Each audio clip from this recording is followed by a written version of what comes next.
Hey, it's Nick Tuminello. I want to talk to you about what I consider to be the perfect jumping jack. Now, it's a very old exercise. It was invented by Jack LaLanne, if you weren't aware of that. But I want to talk about looking at the upper body action, looking at the lower body action, and getting the most out of a great exercise. A lot of people take it for granted because we've been doing this since we were kids, but it's a great exercise. So first, let's focus on the feet. When I see people do jumping jacks, so forget about the hands for a second, they just kind of keep their toes pointed the whole time. So their toes kind of stay down like this. What I want to see is a pop at your ankles to really work on that stiffness of your ankle joint. So watch my feet. See what I'm doing there? I'm doing that. I'm popping my foot up each time as opposed to just kind of keeping my toes down. So I'm really driving them into the floor to really get a good pop off the ground each time. That's number one. Number two, I'm not just doing this with my hands. It's very lazy.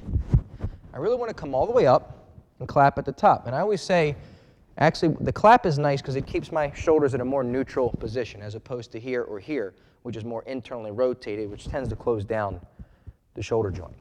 So I want to hear a light clap at the top, and I want to see you really pop off your ankles. I want to see some good ankle stiffness. That stiffness is that transfer of force, like a rubber band. So that's what I'm thinking about when I'm coaching clients and athletes, and that's what I want them to think about, and that's what I'm looking for. Pop on the ankles and a deliberate arm movement together. Now, you don't have to have them clap together, but I want to see the hands come together. So that's what I would consider a perfect jumping jack. If you want to have a little fun with it, once you get that mastered, try to do it in reverse. So you know how a jumping jack works.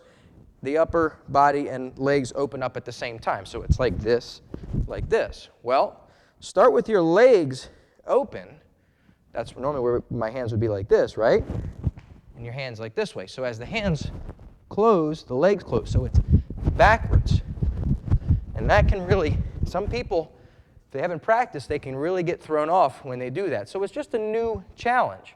And then when you get that, so again, instead of starting this way, we'll start the opposite. And then when you get that, see if you can transition in and out of backwards and the right way in between. That really is just a test of coordination. I like using this, by the way, as part of a warm-up because it really gets someone to be present and get focused on what they're doing. And that's exactly what I want them to be when they're coming in to get ready to start a workout.